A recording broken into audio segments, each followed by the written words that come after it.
Kali ini kita akan menjelajahi salah satu destinasi religi di Kediri, yaitu Gereja dan Gua Maria Poh Sarang yang terletak di lereng Gunung Wilis pada ketinggian 400 meter di atas permukaan laut. Gereja Poh Sarang yang secara resmi bernama Gereja Katolik Santo Yohanes Maria Vini dibangun pada tahun 1936 oleh seorang pastor paroki Kediri berkebangsaan Belanda bernama Pastor Jan Wolters bersama dengan seorang arsitek berdarah campuran Skotlandia Maluku, Insinyur Henry McLean Pond. Gereja ini merupakan salah satu contoh arsitektur gereja yang memadukan unsur budaya lokal dengan gaya Eropa. Insinyur Henry McLean Pond sendiri pandai dalam membentuk keindahan bangunan gereja yang mengukir kebudayaan Jawa kuno. Sementara Romo Wolters sebagai inisiator memberi roh pengertian mendalam tentang makna sebuah bangunan gereja. Peletakan batu pertama gereja dilakukan pada tanggal 11 Juni 1936 bertepatan dengan pesta Sakramen Maha Kudus oleh Monsinyur Theophil de Becker, Prefek Apostolik Surabaya pada waktu itu. Bangunan gereja ini unik karena menggunakan batu alam sebagai material utama dan bentuk bangunannya mencerminkan perpaduan gaya gotik dengan arsitektur tradisional Jawa. Seiring berjalannya waktu, berbagai renovasi dilakukan pada gereja ini. Renovasi pertama dilakukan pada tahun 1955 oleh Romo Paul Jansen yang memperbaiki atap gereja tanpa mengubah bentuk aslinya. Hal ini dilakukan karena adanya peningkatan jumlah umat yang datang berziarah dan memperbaiki struktur bangunan gereja yang mulai menua. Renovasi kedua dilakukan pada tahun 1974 ketika kerusakan parah mengancam keselamatan umat. Romo Kumoro yang saat itu menjadi pastor paroki mengganti dinding kayu gereja dengan tembok batu bata dan mengubah atap menjadi lebih sederhana. Namun, Insinyur Johann Silas mengusulkan untuk mempertahankan bentuk asli gereja sebagai monumen budaya yang penting, sehingga renovasi dilakukan dengan konstruksi besi siku dan usuk jati tipis, sembari mempertahankan elemen-elemen asli seperti dinding yang menyerupai kayu jati dan lantai yang lebih nyaman untuk digunakan.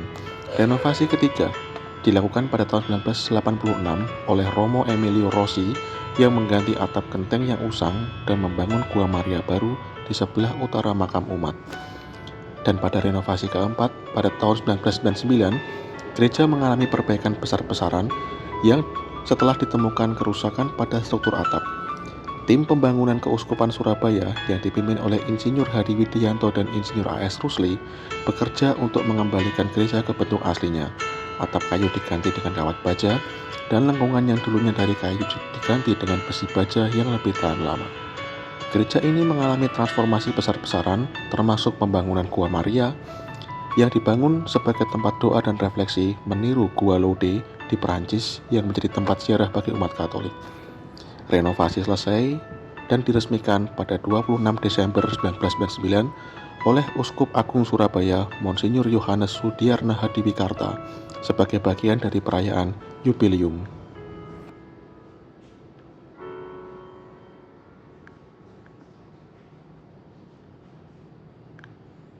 Di sebelah barat gereja terdapat replika Gua Maria Lode dengan sebuah patung terbuat dari batu kali. Di seputar patung yang kecil dalam gua itu tertulis tulisan di atas kuningan dengan menggunakan bahasa Jawa ejaan Belanda. Ibu Maria ingkang pinurbo tanpa dosa asal, murgi mangestonono kawula ingkang ngungsi ing panjenenganipun dalem. Goa kecil ini banyak didatangi bukan hanya oleh umat Katolik untuk berdoa, rosario atau novena, melainkan juga oleh umat lain yang bukan Katolik untuk melakukan meditasi dan memohon ujub kepada Tuhan yang Maha Pemurah. Sedangkan di sebelah timur terdapat gua di mana terdapat patung Maria yang sedang memangku Yesus yang baru diturunkan dari salib.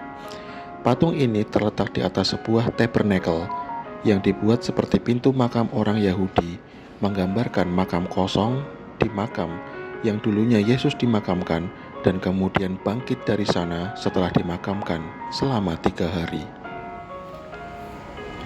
Dalam tradisi Katolik, Gua Maria adalah tempat yang dipusatkan untuk melakukan ziarah dan devosi kepada Bunda Maria. Tempat-tempat tersebut dapat ditetapkan sebagai tempat ziarah dengan pertimbangan penampakan supranatural dari Bunda Maria ataupun faktor sejarah sebagai tempat devosi dan ziarah umat Katolik.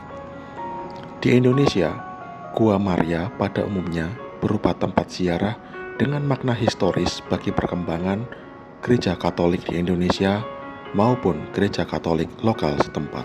Bangunan utamanya dibentuk seperti gua, tetapi ada juga yang berada pada gua alam yang asli. Disebut Gua Maria karena ditempatkannya patung Bunda Maria, Ibunda Yesus di gua tersebut. Tempat itu kemudian menjadi tempat ziarah umat Katolik untuk mendekatkan diri kepada Tuhan Yang Maha Esa dengan berdoa melalui perantaraan Bunda Maria. Kemudian di sini juga terdapat Gua Maria Lode yang menjadi tempat ziarah umat Katolik. Gua ini merupakan replika dari Gua Lode yang ada di Prancis. Di area ini, pengunjung dapat menemukan patung Bunda Maria yang besar dan pancuran untuk mengambil air suci. Suasananya sangat tenang dan sakral sehingga dapat mendatangkan ketenangan batin. Perlu diketahui bahwa gua ini merupakan gua buatan. Ketinggiannya mencapai 18 meter. Miniatur Gua Maria Lode yang kemudian hari oleh karena terlalu kecil bentuknya, maka pada tanggal 11 Oktober 1998 dimulailah pembangunan Gua Lode yang merupakan tiruan atau replika Gua Maria Lode yang ada di Prancis. Sementara patung Maria yang terdapat di Gua Maria ini merupakan replika atau tiruan yang terbuat dari semen, kemudian dicat berwarna bagian luarnya. Patung ini lebih tinggi dari contoh aslinya yang hanya 1,75 meter, sedangkan patung Maria yang ini tingginya 3,5 meter. Bahkan jika dihitung dari alas kakinya, tingginya mencapai 4 meter. Gua Maria ini menjadi daya tarik utama bagi para peziarah, dibangun sebagai tempat doa dan refleksi, meniru Gua Lode di Prancis yang menjadi tempat ziarah bagi umat Katolik. Renovasi pada gereja ini dilakukan pada tahun 1998 dengan mempertimbangkan estetika dan keagamaan, menjaga keseimbangan antara nilai historis dan kebutuhan umat yang semakin berkembang. Gereja dan Gua Maria Puksarang kini tidak hanya menjadi tempat ibadah, tetapi juga tempat ziarah yang banyak dikunjungi oleh umat Katolik dari berbagai daerah, baik untuk berdoa, merenung, maupun untuk menyusuri jalan salib yang terletak di sekitar kompleks gereja. Renovasi ini juga mencakup fasilitas-fasilitas pendukung seperti tempat parkir, jalur peziarahan, serta area untuk acara-acara keagamaan dan sosial lainnya. Renovasi ini memastikan bahwa gereja Puksarang tetap berdiri kokoh sekaligus menjaga keindahan dan keunikan sejarahnya sebagai simbol dari iman Katolik yang juga merupakan bagian dari warisan budaya Indonesia.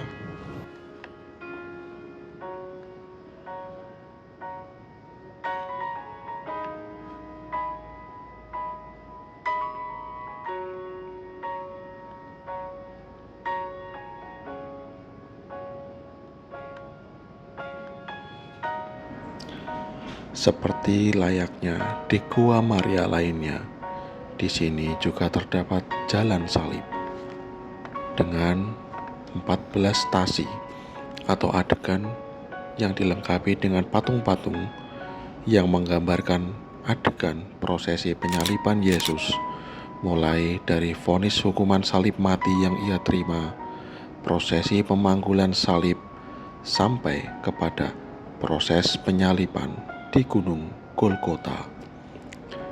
Di setiap stasi adegan terdapat taman doa yang dimana kompleks ini dikelilingi oleh pepohonan rindang dan hawa pegunungan yang sejuk, membuat pengalaman ziarah terasa lebih khusyuk dan damai. Menyusuri jalan salib ini dimulai dengan langkah-langkah yang penuh ketenangan dan kedamaian. Meskipun menggambarkan penderitaan Yesus, tetapi harapan tersembunyi di dalam kisahnya. Sebagai seorang Muslim, saya menghormati perjalanan iman yang dijalani oleh setiap orang, termasuk umat Nasrani yang datang ke sini untuk mengingat penderitaan dan pengorbanan Yesus, yang bagi mereka adalah simbol cinta tanpa syarat kepada umat manusia. Jalan salib ini menggambarkan perjalanan Yesus. Dalam setiap langkahnya, Yesus menunjukkan ketabahan yang luar biasa. Saya sebagai seorang Muslim mengenal kisah ini, di mana Yesus atau Isa dalam ajaran kami adalah seorang nabi yang sangat dihormati dan dihargai, yang juga mengalami penderitaan demi kebaikan umat manusia. Di sini saya merenung bagaimana Yesus, meskipun tahu bahwa ia akan menghadapi siksaan yang sangat berat, tetap melangkah dengan penuh kesabaran. Satu pelajaran yang bisa kita petik adalah keteguhan hati dalam menghadapi ujian hidup. Ketika kita merasa tertekan atau terjatuh dalam cobaan, kita sering merasa ingin menyerah. Namun, melihat perjalanan Yesus, kita diajarkan untuk tidak mudah menyerah. Ia mengajarkan kita untuk menghadapi setiap tantangan hidup dengan sabar dan pasrah dalam iman. Pada setiap adegan di jalan salib ini, kita diingatkan akan pentingnya kesabaran, kepasrahan, dan cinta kasih. Satu hal yang sangat menyentuh hati saya adalah bagaimana dalam setiap penderitaan yang dijalani Yesus, ia tetap berusaha untuk mengampuni mereka yang menyakitinya. Ada satu pesan yang sangat mendalam, yaitu bahwa kesabaran dalam menghadapi penderitaan bukan hanya membawa kita lebih dekat kepada Tuhan, tetapi juga mengangkat derajat kita di hadapannya. Sejak dulu kita selalu diajarkan untuk sebisa mungkin menghindari penderitaan. Penderitaan merupakan sesuatu yang tidak ingin kita alami. Namun di jalan salib ini saya belajar bahwa penderitaan, meskipun pahit, adalah bagian dari perjalanan hidup yang bisa mengajarkan kita nilai-nilai yang lebih luhur. Melalui penderitaan, kita diajarkan untuk lebih sabar, lebih bijaksana, dan lebih peka terhadap sesama makhluk Tuhan. Bagi saya, meskipun saya datang dari latar belakang yang berbeda, saya menemukan banyak kesamaan dalam makna yang terkandung dalam perjalanan ini. Setiap agama mengajarkan nilai-nilai kesabaran, pengorbanan, dan cinta yang tulus.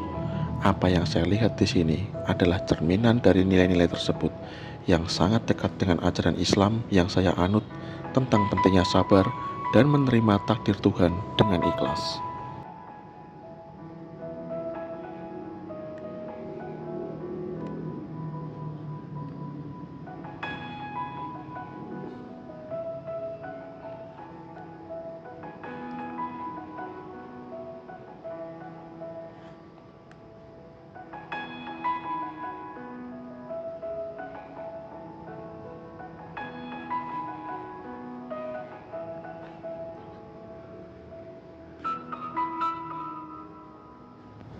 Setiap langkah membawa saya lebih dalam merenungi makna hidup, makna pengorbanan, dan betapa pentingnya untuk terus menjaga kesabaran dan kepasrahan di tengah kesulitan. Saya merasa seakan Tuhan sedang mengingatkan saya untuk tetap teguh, untuk tetap bersabar, dan untuk selalu bersyukur atas segala yang telah diberikan.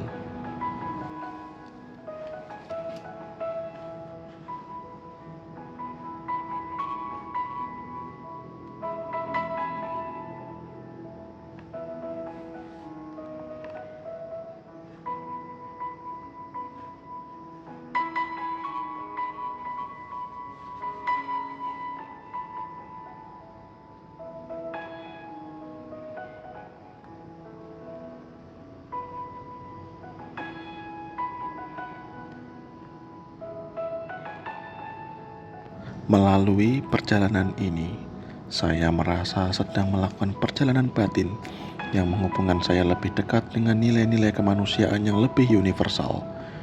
Bagaimana kita sebagai umat manusia, meskipun memiliki perbedaan, dapat saling menghormati dan memahami satu sama lain. dan bersama-sama mencari jalan untuk memperbaiki diri dan mendekatkan diri kepada Tuhan.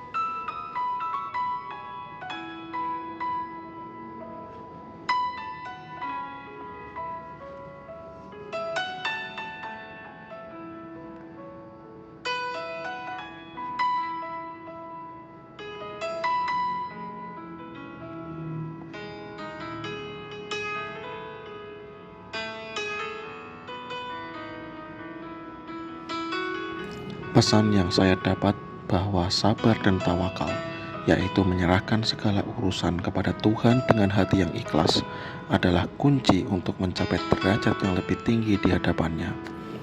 Dalam setiap ujian hidup yang kita jalani, semoga kita bisa selalu mengingat untuk tetap sabar, ikhlas, dan berusaha menjadi pribadi yang lebih baik di hadapan Tuhan maupun sesama.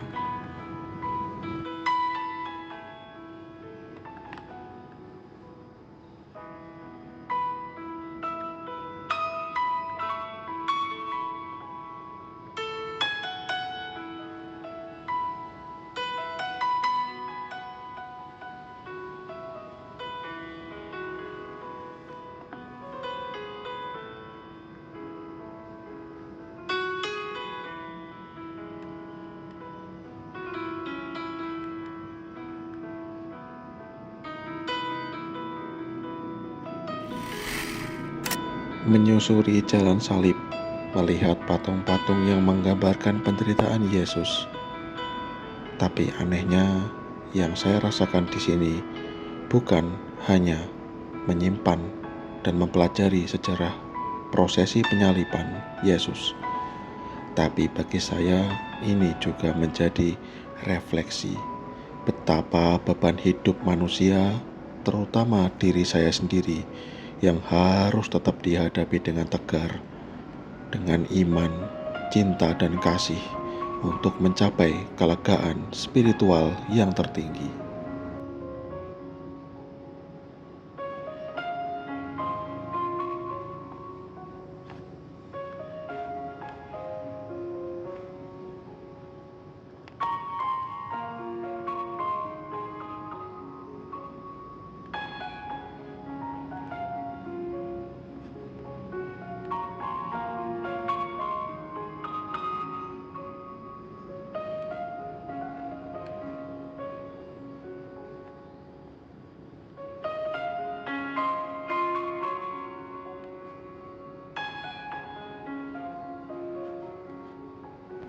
Pada akhirnya saya menyimpulkan, Poh Sarang bukan hanya sekedar tempat ibadah, tapi juga simbol harmoni antara agama dan budaya lokal. Banyak pengunjung yang datang tidak hanya dari kalangan Katolik, tapi juga umat beragama lain seperti saya ini, yang memang tertarik dengan keindahan arsitektur dan atmosfer spiritualnya. Saya memang selalu suka dengan tempat-tempat spiritual seperti Poh Sarang ini, yang selalu mengumandangkan panggilan sunyi yang mengundang kita kembali bukan kemana-mana, tapi ke dalam diri kita sendiri.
Di sini, di komplek dari Goa Maria Posarang ini, juga terdapat mausoleum dan rumah abu.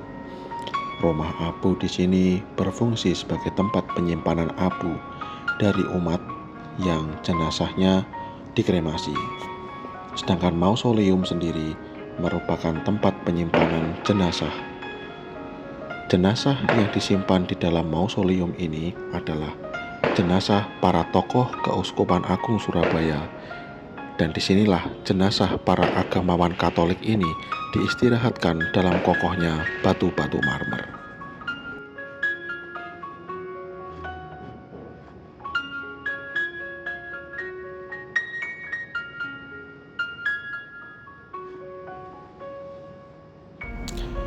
Demikianlah perjalanan singkat saya di Gua Maria Posarang. Jika dalam narasi saya terdapat kata-kata yang kurang berkenan, saya mohon maaf yang sebesar-besarnya. Jangan lupa untuk klik like bila konten ini memberikan manfaat, dan silahkan tinggalkan masukan atau komentar untuk pengembangan konten saya ke depannya. Terima kasih telah menyempatkan waktu untuk menonton dan merenung bersama. Sampai jumpa di konten saya selanjutnya. Wassalam senantiasa.